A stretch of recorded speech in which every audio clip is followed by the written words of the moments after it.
بسم الله الرحمن الرحيم نحمده ونصلي على رسوله الكريم وبعد.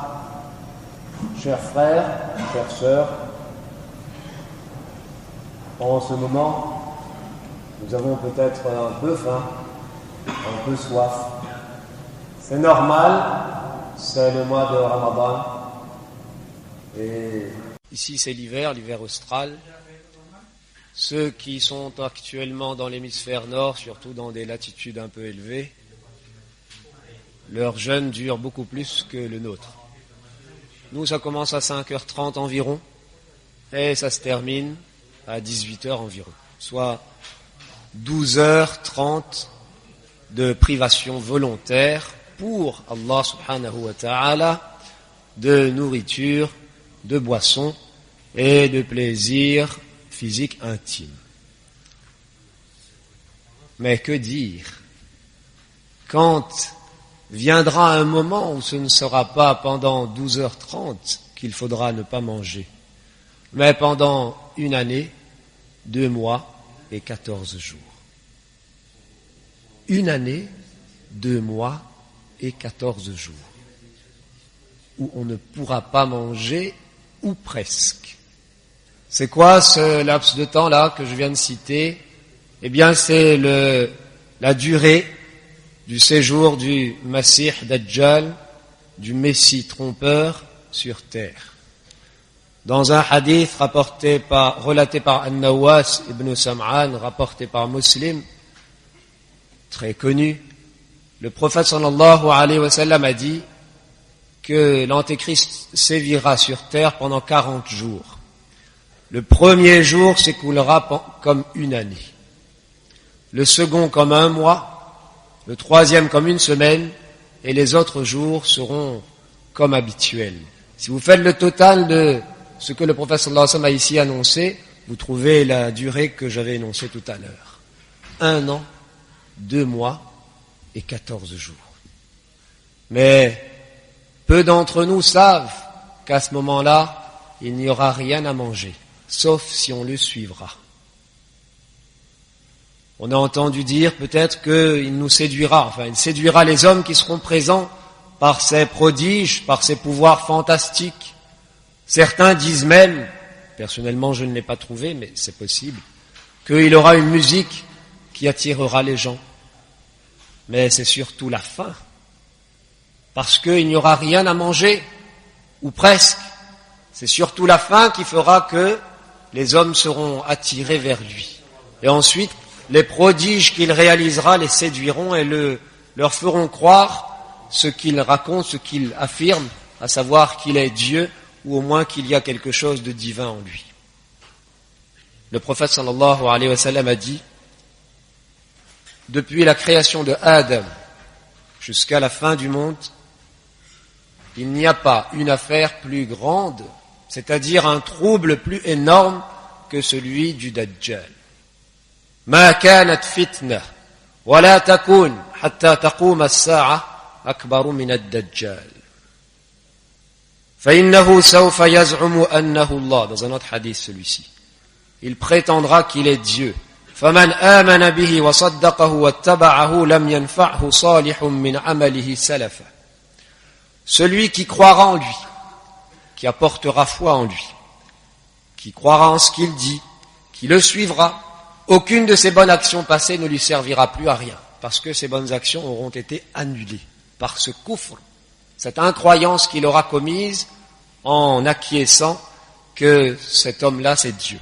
وَمَنْ كَفَرَ بِهِ وَكَذَّبَهُ لَمْ يُعَاقَبْ بِشَيْءٍ مِّنْ عَمَلِهِ. Et celui qui le reniera et qui le traitera de menteur, il ne sera puni, c'est-à-dire auprès d'Allah, pour aucune de ses mauvaises actions. Chers frères, chères sœurs, la difficulté avec ce genre de thème, c'est que, à force de le dire comme ça, il y a parfois une paranoïa qui pourrait s'installer chez certains. Une paranoïa qu'on a pu constater chez certaines personnes, malheureusement, où lorsque elles entendent parler de ce genre de choses, elles ne vivent presque plus. Et puis il y a aussi une certaine phobie. Il est là. Je vous dis, oui, on est sûr. Il est presque là, il va apparaître. et puis on ne vit presque plus. Alors d'un côté, si on regarde le prophète sallallahu alayhi wa sallam, il dit « Inni la unzirukumu » je vous mets en garde contre lui. Je vous avertis contre lui. Et dans plusieurs hadiths. Il y a même une fois, un sahabi, c'est celui dans le hadith d'An-Nawas ibn Sam'an, justement, il raconte qu'un matin, Dhata Ghadat, le prophète sallallahu alayhi wa sallam, il a parlé de Dajjal. Il a parlé justement pour mettre en garde, pour avertir les gens. فَخَفَّضَ فِيهِ وَرَفَّعَ. Alors il y a deux interprétations de cette parole. Une, c'est que tantôt il baissait la voix et tantôt il l'élevait. Alors An-Nawas ibn Sam'an, il raconte que on était une assemblée, les compagnons, حَتَّى ظَنَنَّاهُ فِي طَائِفَةِ النَّخْلِ. Au bout d'un moment, ensuite il dit, nous avons quitté cette assemblée de Rasulullah sallallahu alayhi wa sallam, et plus tard nous sommes revenus auprès de lui. Et pendant ce temps-là, comme ces paroles nous avaient marqués, on s'était mis à penser que Dajjal, il est dans le palmier là-bas. Vous savez, quand on parle de quelque chose, surtout de quelque chose qui fait un petit peu peur, parfois ça nous impressionne tellement qu'on se dit hey, il est là, je sens, je sais, oui, il est là, il va apparaître. Ça sert plus, je fais plus de projet, je me marie plus, je fais plus d'enfants si je suis marié parce que ça sert à rien, il va apparaître tout de suite. Alors le prophète sallallahu alayhi wa sallam leur a dit une parole, et ça c'est important de la rappeler aujourd'hui, Ghayru Dajjal akhwafuni alaykum. C'est autre chose que le Dajjal que je crains le plus pour vous. Wa in yakhruj wa ana hayyun fa ana hajijuhu dunakum. Et de toute façon, s'il sort, regardez, d'un côté le prophète sallallahu alayhi wa sallam il a mis en garde, de l'autre côté il les a un peu rassurés quand même. S'il apparaît alors que je suis encore vivant, Rasulullah sallallahu alayhi wa sallam dit, eh bien je serai son adversaire et je lui ferai face par rapport à vous. Vous resterez en sécurité, Inch'Allah. Et s'il sort alors que je ne suis plus là, eh bien chacun d'entre vous sera le propre adversaire, le Dajjal, et à Allah je confie votre affaire. Ghayru Dajjal akhwafuni alaykum. C'est autre chose que Dajjal que je crains le plus pour vous. Pourquoi ? Parce que le trouble de Dajjal, il ne fera effet que sur ceux dont la foi est faible. Ceux dont la foi est faible. Le prophète sallallahu alayhi wa sallam ici, d'un côté il a mis en garde, mais de l'autre côté il voulait dire que c'est autre chose que Dajjal directement que je crains pour vous. Alors dans d'autres hadiths, il y a d'autres choses comme ça, que le prophète sallallahu alayhi wa sallam a mentionné. Dans un hadith, il y a que ce serait l'ostentation. C'est ça que le prophète sallallahu alayhi wa sallam il craint plus pour sa umma que Dajjal. C'est une preuve de faiblesse. Agir, faire une action de dîne pour se faire voir, pour se faire un nom. Ou bien aussi, venir faire un discours, c'est aussi mon cas, venir faire un discours pour se faire un nom. C'est une intention, c'est dans le cœur, Allah subhanahu wa ta'ala il connaît, mais le prophète sallallahu alayhi wa sallam il a mis en garde. Dans un hadith, ce hadith-là lui a attribué au prophète sallallahu alayhi wa sallam d'avoir dit que ça c'est ce qu'il craint le plus que le Dajjal. Dans un autre hadith, c'est Al-A'immatul Mudillun, des leaders, des guides égarants, qui sont eux-mêmes égarés et qui vont égarer ceux qui vont les suivre. Il craint ça plus. Il y a un autre hadith comme ça, Salama radiyallahu anha, épouse du prophète sallallahu alayhi wa sallam, elle raconte que Zakartu Dajjal à Layla. Une nuit, j'ai pensé à Dajjal. J'ai pensé à Dajjal. On ne dit pas qu'il faut penser à Allah. Non, pas dans ce sens-là. J'ai pensé, c'est-à-dire que c'est venu dans ma tête que Dajjal va venir, ce sera un grand trouble, comment je vais faire ? Falam ya'tini an-nawm. J'ai pas dormi de la nuit. J'ai pas dormi de la nuit. Alors le matin, je suis allé voir Rasulullah sallallahu alayhi wa sallam, je lui ai dit ça. Je lui ai parlé de ce qui m'est arrivé, il m'a dit la taf'ali. Ne fais pas ainsi. Alors ici, je m'adresse aux sœurs qui nous écoutent là-bas. Il ne faudrait pas que suite au discours, ou bien suite à un autre discours sur le sujet, ou bien suite à des lectures d'écrits sur le sujet, vous ne dormiez plus, vous ne viviez plus. Dans ce hadith, le prophète sallallahu alayhi wa sallam lui dit la taf'ali, ne fais pas ainsi, et lui dit ensuite la même parole qu'il avait dite aux autres compagnons là-bas, s'il sort alors que je suis là, la parole est légèrement différente, yakfikumullahu bi. Allah vous sera suffisant par rapport à Dajjal par mon moyen. Allah m'utilisera pour être suffisant par rapport à vous, pour vous par rapport au trouble de Dajjal. Et s'il sort alors que je suis déjà mort, yakfikumullahu bis-salihin. Allah vous sera suffisant par rapport au trouble de Dajjal par l'intermédiaire des pieux. Al-Mughira ibn Shu'bah, un compagnon jeune à l'époque, il dit, personne n'a questionné le prophète sallallahu alayhi wa sallam au sujet de Dajjal autant que moi je l'ai fait. Un jour, le prophète sallallahu alayhi wa sallam m'a dit, wa ma yadurruka minhu. Quel trouble, quel tort il pourrait te faire? Alors il a dit au prophète sallallahu alayhi wa sallam, yaqulun inna ma'ahu jabala khubzin wa nahara ma'in.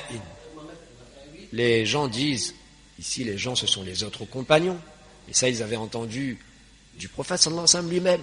Les gens disent qu'avec lui il y aura une montagne de pain et une rivière d'eau. Alors le prophète sallallahu alayhi wa sallam de dire, huwa ahwanu ala Allah min dhalik. C'est rapporté par Al-Bukhari et Muslim ce hadith. Il est trop vil auprès d'Allah pour cela. C'est-à-dire pour qu'Allah permette que tous ces troubles et tout ce qu'il possédera soient capables d'égarer des gens qui ont une certitude complète en Allah et qui ont la foi complète. Si on va parler de ça, c'est d'un côté pour faire un rappel. Alors j'avais écrit là, et alhamdoulilah le frère, il en a parlé lui aussi. Je voulais faire un petit rappel en disant que, je vais y venir, il y a un moment où, comme ça, toutes les ressources alimentaires seront dans les mains de Dajjal. Si tu ne crois pas en lui, tu n'auras presque rien à manger. Presque rien à manger. Avec lui, il y aura des montagnes de pain, et a dit le prophète sallallahu alayhi wa sallam, وَالنَّاسُ فِي جَهْدٍ ou bien fi juhdin illa man tabi'ah. Tous les hommes seront dans une immense difficulté sauf celui qui le suivra. Allez, c'est 12h30 de jeûne, on a un peu faim, surtout je pense à mes jeunes frères, jeunes sœurs, parfois on se plaint, alors que on a oublié tous les ni'mas dont Allah subhanahu wa ta'ala, tous les bienfaits dont Allah subhanahu wa ta'ala nous a gratifiés. On n'y pense même plus lorsqu'on ouvre le robinet, comme le frère le disait, que l'eau coule. Pour nous, c'est quelque chose de naturel. Ça fait partie de la vie. Ce ne serait pas pensable que j'ouvre le robinet, il n'y a pas d'eau. Eh bien, pensons un petit peu déjà à nos frères et nos sœurs, en religion ou en humanité, qui à travers le monde n'ont même pas cette chance. Qui aujourd'hui, nous, Inch'Allah, on a un petit peu faim là, peut-être qu'il fait légèrement un petit peu chaud, c'est l'hiver, il fait légèrement un petit peu chaud, il y a un petit peu de soleil dehors, on a un petit peu soif, pour Allah subhanahu wa ta'ala, on le fait. Mais pensons un moment qui viendra, et ce moment il existe déjà pour certains de nos frères et de nos sœurs à travers le monde, où nous tout à l'heure, Inch'Allah, on pense là que tout à l'heure quand je rentrais chez moi après Salatul Maghrib, il y a le plat qui m'attend, et Masha'Allah, dans la carafe il y a du lait rose, avec le petit truc là, comment ça s'appelle? Le petit truc qu'il y a dedans là, comment Toukmilian est? Il y a le Toukmilian dedans, alhamdulillah. Et pensons à ceux qui n'ont rien. Je m'adresse ici aux jeunes. Nous, on est habitués parfois à crier. On a tort. Maman a fait un plat qui nous plaît pas, allez, on explose. Un jour, il manque un petit quelque chose, on n'est pas content. On a oublié ce que c'est que le shukr ala ni'mah, la reconnaissance envers Allah subhanahu wa ta'ala pour les bienfaits dont il nous a gratifiés. Un jour, ça peut arriver que notre papa, il n'a pas les mêmes moyens que son frère ou bien son beau-frère. Alors au lieu de penser à tous les ni'mas que nous avons, on se dit quoi? Que oui, mais pourquoi lui là-bas il est comme ça? Regarde sa maison comment elle est, la mienne comment elle est. Lui il a une piscine, moi je n'en ai pas. Jeunes frères, jeunes sœurs, parfois les jeunes épouses aussi. Il nous faut avoir de la gratitude envers Allah subhanahu wa ta'ala pour tous les bienfaits dont il nous a comblés. Et quand nous avons la chance de manger, pensons que viendra un moment, peut-être que nous ne le connaîtrons pas, peut-être que nous le connaîtrons. On ne sait pas quand Dajjal viendra. Ça ne sert à rien de faire des spéculations, de dire il viendra, je le connaîtrai, ou bien il ne viendra pas, c'est encore loin. On ne sait pas. Mais pensons à un moment qui viendra où il n'y aura rien à manger, sauf si on le suivra. Alors comment les gens feront-ils ce jour-là? Comment les gens feront-ils? Vous savez, chers frères et sœurs, chez nous, dans l'islam, c'est valable pour l'humanité, mais l'islam, il nous a rappelé ça, que nous n'avons pas le droit de dire, et c'est faux d'ailleurs, qu'il y a une autre divinité en dehors d'Allah subhanahu wa ta'ala. Nous n'avons pas le droit de rendre de culte, ibadah, à quoi que ce soit d'autre qu'Allah subhanahu wa ta'ala. Mais s'il arrive quelque part et un jour qu'un musulman il soit menacé de mort, on lui dit, si tu ne te prosternes pas devant telle idole là-bas, je te tue.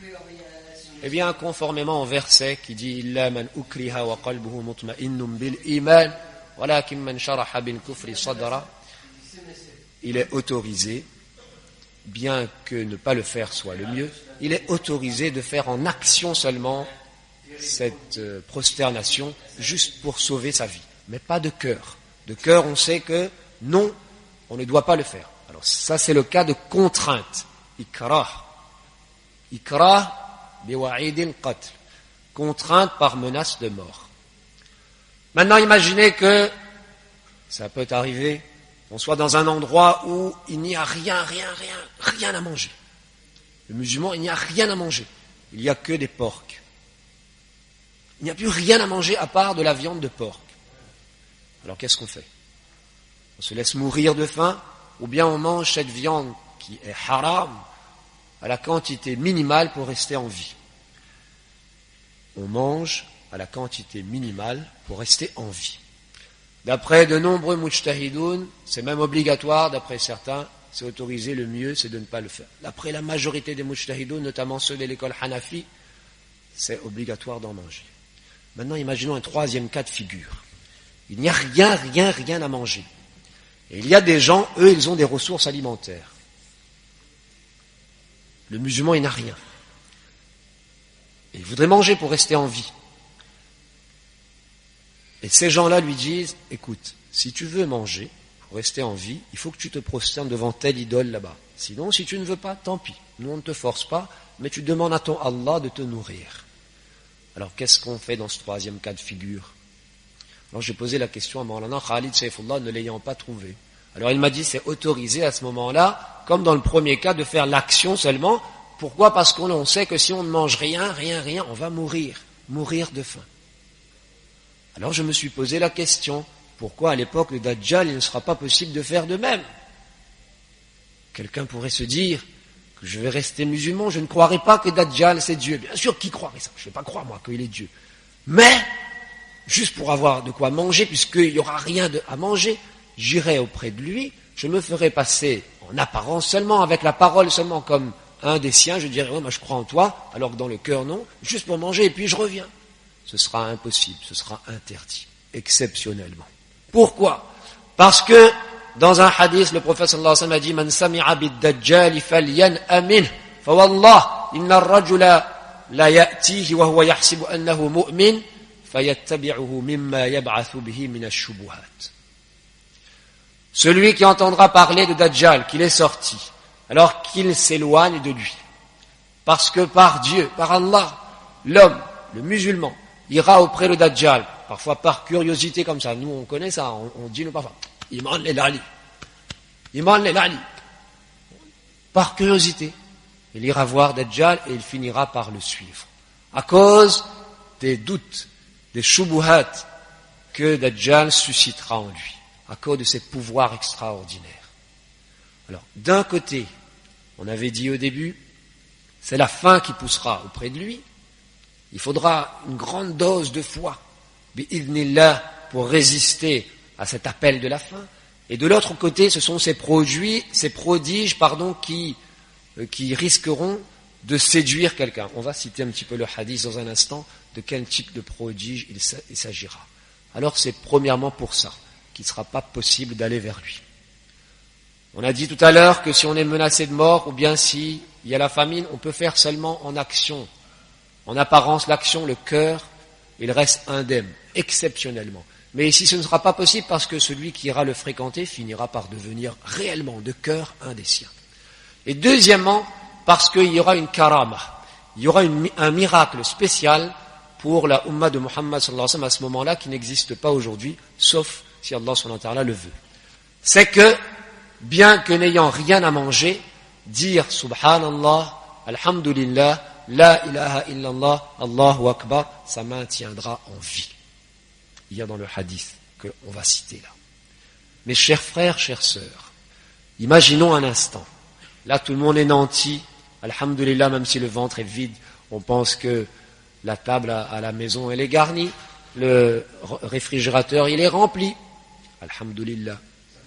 Le frère avait cité le hadith tout à l'heure, un très beau hadith, Man asbaha aminan fi sirbihi mu'afan fi jasadihi indahu qutu yawmi faka'annama hizat lahu ad-dunya bihadafiriha. Celui qui le matin, il est chez lui, il est en sécurité, et puis il est en bonne santé, il y a de quoi manger pour la journée, ben pour lui ce sont tous les bienfaits du dunya qui sont là. Normal, tu vas pas manger pour 10 personnes, c'est impossible. Même si tu as pour 10 jours, tu pourras manger que pour une journée. Tu as la sécurité, tu as la bonne santé. Qu'est-ce que tu peux vouloir de plus dans ce monde? Imaginons un instant que vienne le moment où là on a faim, mais on pense que ce soir, ben peut-être que je vais manger une moitié de mangue, c'est tout ce qui reste. Et demain matin, ou bien demain dans la journée, j'aurai un quart de date. Et après-demain, ce sera peut-être une pêche qui va rester, qui traîne là dans un coin.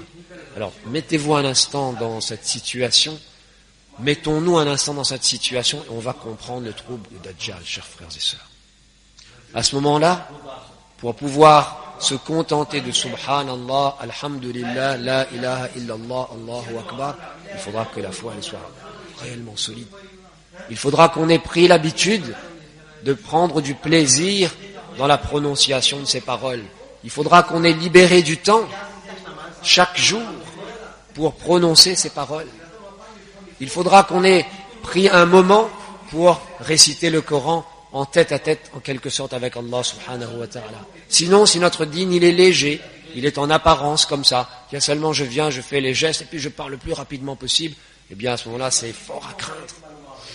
La faim, c'est quelque chose de terrible. Respirer, c'est le besoin dunyawi lié à ce monde le plus fondamental. Après, il y a boire, après, il y a manger.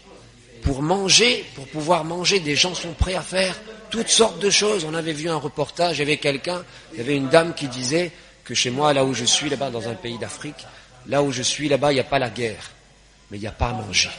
Alors je viens dans cette région-ci, ici je risque ma vie, mais au moins ici je peux manger quelque chose pour la nourriture. Insan, l'être humain, c'est normal. Quand ça vous tenaille dedans, vous êtes prêt à faire toutes sortes de choses. Alors le prophète sallallahu alayhi wa sallam, il a dit dans un hadith, thalathun. Il y a trois choses. Idha kharajna, lorsqu'elles apparaîtront, la yanfa'u nafsan imanuha lam takun amanat min qabl aw kasabat fi imaniha khayra. Il y a trois choses lorsqu'elles apparaîtront. Une âme qui auparavant n'avait pas apporté foi, elle était kafir, ça lui servira à rien d'apporter foi à ce moment-là. Et une âme qui avait apporté foi mais qui faisait pas le bien, elle était rafil comme ça. Une personne qui avait la foi, elle avait iman, mais c'était pas très entretenu. Alors à ce moment-là, ça lui servira pas, c'est-à-dire qu'elle pourra pas changer, elle pourra pas dire bon maintenant je m'y mets sérieusement. C'est impossible. Alors il y a tulu'u shamsi min maghribiha, le lever du soleil depuis l'ouest. Et khuruju dabba, et l'apparition de la bête, là, celle qui marquera les gens selon leur foi ou bien leur incroyance. Mais il a cité aussi Ad-Dajjal. Alors, la porte du repentir ne sera fermée que lorsque le soleil se lèvera de l'ouest.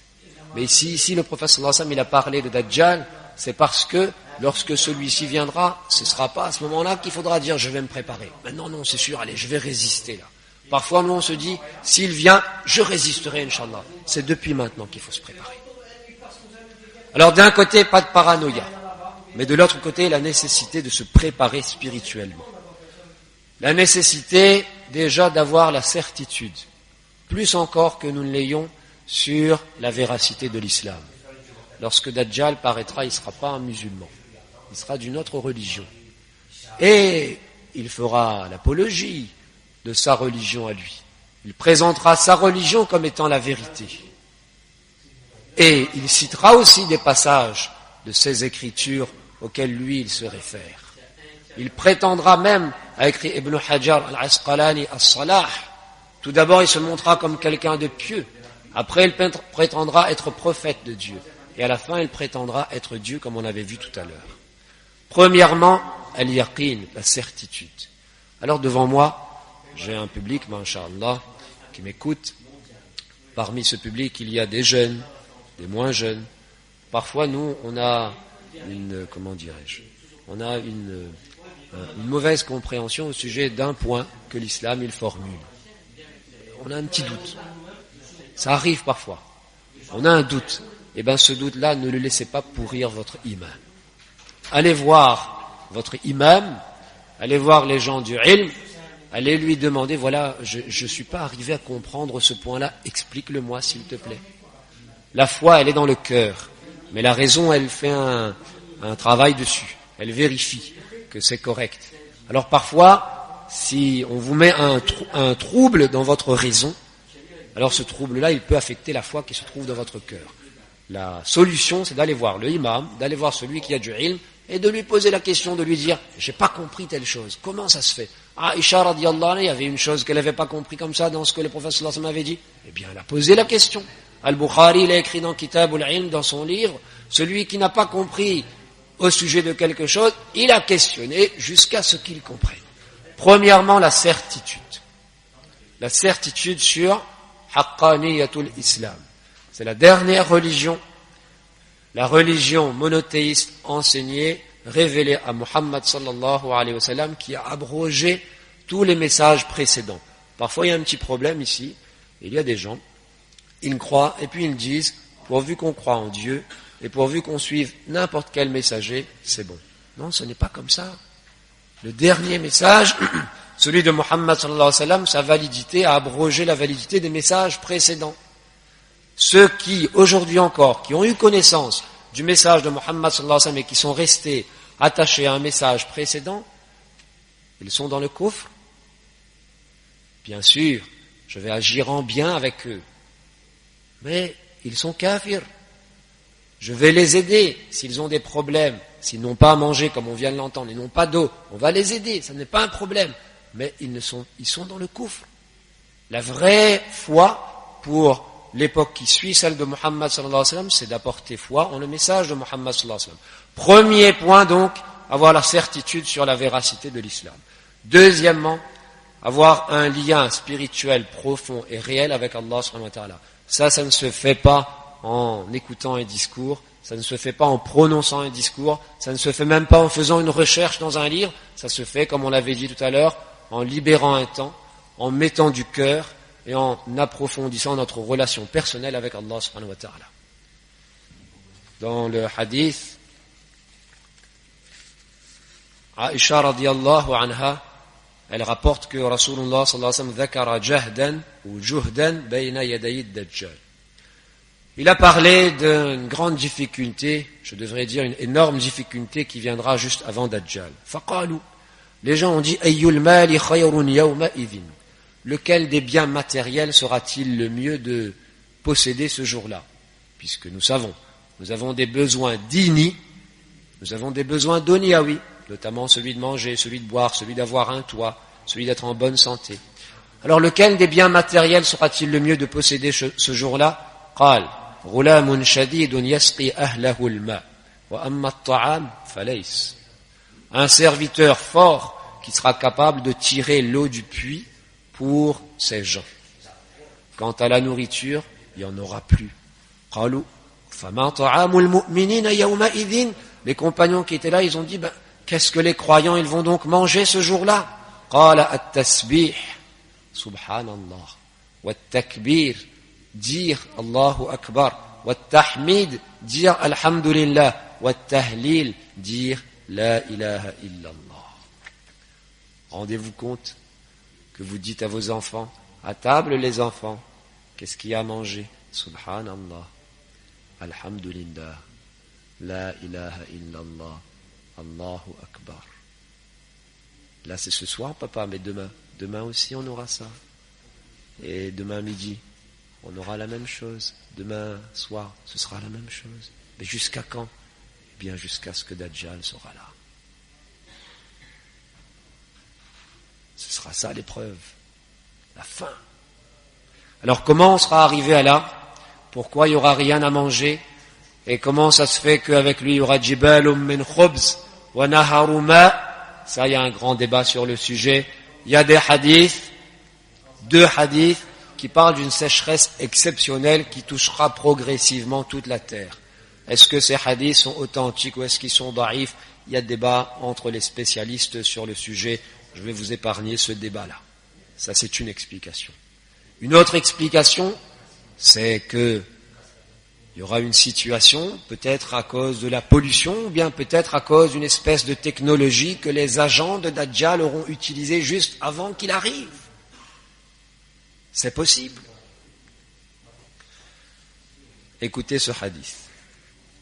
Hudhayfa ibn Asid, c'est un compagnon du prophète sallallahu alayhi wa sallam. Un jour, il y a des gens qui sont venus comme ça, qui lui ont dit, Dajjal est sorti. Il lui a dit, assieds-toi. Qu'est-ce qu'il lui a dit? Assieds-toi.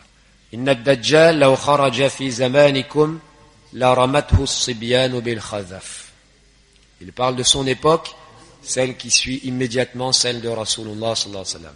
Si Dajjal apparaissait, il sortait à votre époque, les enfants musulmans seraient capables de lui jeter des petits cailloux pour le faire fuir. ولكنه يخرج في نقص من الناس وخفة من الدين وسوء ذات بين. Mais il apparaîtra à un moment où les gens, c'est-à-dire les musulmans, ils seront incomplets. C'est-à-dire que leur foi, elle sera incomplète. Le din, il sera léger. Khiffa min ad-din. Et les musulmans, ils s'entendront pas. Wasu idhati bayn. Alors quand vous regardez, bien sûr, on n'a pas dit c'est 2012, vous savez l'histoire 2012, ça nul ne le sait. Le prophète sallallahu alayhi wa sallam a été questionné, quand est-ce que viendra la fin du monde? Mal mas'oulu anha bi'a'lama min as-sa'il. Ça sert à rien de jouer à se faire peur. D'un côté le prophète sallallahu alayhi wa sallam il a mis en garde, de l'autre côté il les a rassurés pour les amener sur la voie du juste milieu qui est de se préparer. Premièrement, la certitude. Deuxièmement, avoir une relation profonde avec Allah subhanahu wa ta'ala. C'est depuis maintenant qu'il faut enseigner le goût de dire subhanallah, alhamdulillah, la ilaha illallah, Allahu akbar. Parfois on n'a rien à faire, on s'ennuie. Les jeunes ils disent, je m'ennuie. Assieds-toi dans un lieu, dis subhanallah, pense à Allah subhanahu wa ta'ala. Tout n'est pas que matière. Justement, la fitna de Dajjal, ce sera la fitna du matérialisme. Il y a la souratul Kahf dans le Coran. Tout le monde connaît la 18e sourate du Coran. Elle a une relation particulière avec la protection contre le trouble de Dajjal. Dans plusieurs hadiths, il y a ça. On va lire tout à l'heure, ou bien on le dit tout de suite. Dans le hadith de Nawas ibn Sam'an, le prophète sallallahu alayhi wa sallam a dit, Man adrakahu minkum, falyaqra alayhi fawatiha suratil Kahf, fa innaha jiwarukum min fitnati. Celui qui atteindra, celui qui sera vivant à son époque, eh bien qu'il récite sur lui les versets du début de Suratul Kahf, ce sera une protection pour vous contre son trouble. Dans un autre hadith, très connu aussi, il y a celui qui aura mémorisé les 10 premiers versets de Suratul Kahf, dans une autre version, les 10 derniers versets, Usima min ad-Dajjal, il sera à l'abri de Dajjal. Et puis il y a un autre hadith rapporté par Diya al-Maqdisi, la chaîne de transmission fait l'objet de discussions, mais que celui qui récite la Suratul Kahf le jour du vendredi, il sera à l'abri de tout trouble pendant 8 jours. Et si Dajjal sort, il sera à l'abri de lui. Alors, Abul Hassan Ali al-Nadawi, Maulana Ali Mian, comme il est connu chez les Indiens, Rahimahullah, le grand savant de l'Inde, celui qui a écrit Qasasun Nabiyyin, très connu, lui, il dit que moi j'avais cette habitude, et je l'avais apprise de des grands de ma famille, de réciter Suratul Kahf le vendredi. Et puis, lorsque j'ai étudié, j'ai découvert ces hadiths. Alors j'ai eu l'envie de me demander, mais quelle peut être la relation entre la Suratul Kahf et la protection contre le trouble de Dajjal? Alors, j'ai ensuite discuté avec d'autres. Il y avait d'autres aussi, un alim de l'Inde de son époque qui avait écrit un petit sujet, un petit article sur le sujet. J'ai approfondi, et je me suis rendu compte que il l'a rédigé, il en a fait un livre qui s'appelle Ma'raka e Imanu Madiyat. En ourdou, le conflit entre la foi et le matérialisme. Alors il vous dit que Dajjal, lui, son grand trouble, ce sera le matérialisme. La matière, tout le monde connaît. On en a besoin pour vivre sur terre, on vit dedans, on est fait de matière. Mais il n'y a pas que la matière. C'est pour ça qu'on disait, subhanallah, alhamdulillah, prendre un temps, faire ça, on va gagner rien de matériel. Au contraire, d'un point de vue strictement matérialiste, on perd notre temps. On ferait mieux d'aller jouer, d'aller avoir un loisir, d'aller jouer à la Game Boy, ou bien d'aller jouer à d'autres jeux sur Internet, ou bien d'aller faire n'importe quoi, d'aller faire un petit peu plus d'argent. Mais tirer un temps pour venir à la mosquée et pour vraiment approfondir ce lien, ça c'est justement l'antidote du matérialisme. Qu'il n'y a pas que la matière qui existe. Il y a aussi mon âme, elle a aussi des droits. Alors Maulana de dire que Dajjal, ce sera le champion en quelque sorte du matérialisme, ce sera le point culminant. Il sera seulement le point culminant de tout un système qui existe déjà et qui est en train de se mettre en place au fur et à mesure. Et dans la Souratul Kahf, je l'ai étudié de façon attentive, j'ai trouvé qu'il y a l'antidote, le tiryaq, il y a l'antidote pour ce poison qu'est le matérialisme. Au travers de son introduction, au travers de sa conclusion, au travers du passage qu'il y a au milieu et au travers des 4 grands récits qui sont dans Souratul Kahf. Il en a fait un livre. Alors réciter Souratul Kahf aussi. Ça, ce sont quelques pistes qui vont nous permettre, Inch'Allah, d'être préservés du trouble de Dajjal. Dajjal, il viendra comme sauveur. Et il sera accueilli comme sauveur par l'humanité tout entière. Sauf ceux qu'Allah subhanahu wa ta'ala aura voulu. Et il n'exercera aucune contrainte sur les hommes pour qu'ils croient en lui. Non. Il y aura la faim partout. Il aura une montagne de pain, c'est-à-dire qu'il aura les ressources alimentaires et la boisson et tout avec lui. Il se présentera. Laysa min baladin illa sayata'uhu Dajjal, illa Makkah wal Madina. Aucune ville ne restera sans que Dajjal la foule. Parfois, il y a des gens, quand on leur dit ça, ils nous disent, il viendra à la Réunion aussi. Mais bien sûr, même à Saint-Pierre, même au Tampon. Là où il y aura une ville, il y passera. En 40 jours. Dans le hadith, là, le prophète sallallahu alayhi wa sallam a dit à une vitesse qu'al ghayth istadbarat hurrih, comme la pluie, ici ça veut dire le nuage, que le vent fait avancer. Nous on connaît ça lorsqu'il y a des cyclones, si vous avez déjà vu par la vitre, lorsqu'il y a le cyclone, là vous regardez, le nuage il est là, et puis tout d'un coup il arrive là-bas. Lorsqu'il y a le vent derrière, ça part très rapidement. Dajjal fera comme ça. En 40 jours, bien sûr le premier étant égal à une année, c'est-à-dire en un an, 2 mois et 14 jours, il passera sur toute la terre. Il passera sur toute la terre et dans chaque ville. Alors, la mention de la ville, elle nous donne peut-être. Alors je dis peut-être. Pourquoi ? Parce que les hadiths, eux, ils sont certains. Ce qu'il y a dans le hadith que le prophète sallallahu alayhi wa sallam, il a dit de façon explicite, ça c'est certain. Après, il y a les interprétations des uns et des autres. Il y a les conciliations que les uns et les autres, ils peuvent présenter entre un hadith et un autre. Ça reste dhanni. Ça reste présumé. On suppose, c'est possible que c'est comme ça, c'est possible que ce n'est pas comme ça. C'est également la raison pour laquelle il est possible qu'aujourd'hui vous allez entendre une chose, vous avez entendu autre chose. Demain vous allez entendre autre chose. Les hadiths, ils ne bougent pas. Quelque chose qui contredit un hadith, on le laisse tomber. Par contre, lorsqu'il y a des possibilités comme ça qui sont évoquées pour concilier 2 hadiths, eh bien ça reste dhanni. Il est possible qu'il ne passera que dans les villes, que dans les cités. Par contre, la rase campagne, les montagnes, tout ça, il n'y passera pas. Pourquoi ? Parce que dans un autre hadith, le prophète sallallahu alayhi wa sallam dit, il y aura des gens qui vont fuir Dajjal, hatta yalhaqu bil jibal. Ils vont aller dans les montagnes. Et on va voir aussi qu'il y a le hadith de Nawas ibn Sam'an, on revient au fait que Dajjal, il n'exercera aucune contrainte sur personne et il va se présenter comme ça. Déjà, il aura les ressources alimentaires, tu veux manger, viens, tu veux pas manger, tant pis pour toi. Moi, je te force pas, je te menace pas de mort, rien. Tant pis pour toi.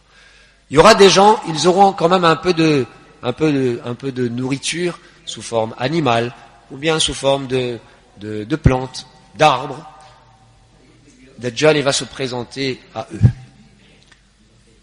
Et il y a des gens là, ils vont croire, ils vont dire oui, on croit. Tu es le sauveur, tu es Dieu incarné, tu es Dieu venu sur terre pour sauver l'humanité de cette période difficile qu'elle connaît où il n'y a plus à manger, il y avait des guerres.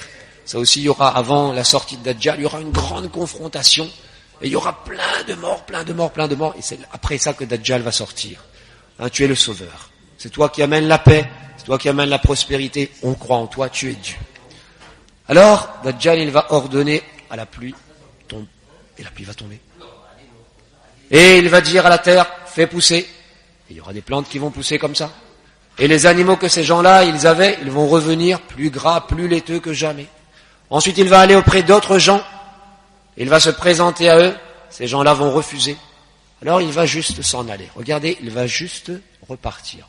Pas d'ikra, pas de contrainte. Et ces gens-là, ils n'auront plus rien. Le lendemain matin, ils n'auront plus rien de ce qu'ils avaient. S'ils avaient des animaux, ils seront morts. S'ils avaient des arbres fruitiers, ils seront secs. Déjà qu'il y aura la famine partout, le peu qui subsistera à sec. Il va faire c'est pour ça qu'il sera accueilli comme le sauveur. Il partira donc en tournée mondiale.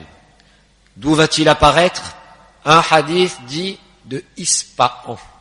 Ispahan, ça se trouve en Iran. C'est un non-musulman Dajjal. Ce n'est pas un musulman qui va se faire passer pour Dieu. Il ne se prétendra pas non plus comme musulman. Il sortira de Ispahan et de là-bas il partira en tournée mondiale. Il y a un autre hadith, celui d'An-Nawas ibn Sam'an, qui dit de Khalla bayna ash-Sham wal-Iraq. Il va apparaître en un endroit, en une voie qui se trouve entre Sham et l'Irak, entre la Syrie et l'Irak. Alors on ne sait pas, certains ont dit, ils ont donné préférence au premier hadith, d'autres au second, et ils ont dit que l'autre hadith à ce moment-là, c'est à comprendre qu'il va vraiment émerger, il va se faire connaître à un niveau mondial de l'autre endroit. Et il va partir là-bas. Et comment sera-t-il donc ainsi accueilli en sauveur? Quelqu'un, il vient, et puis il me dit, voilà, je suis Dieu, moi. Et les gens y croient comme ça.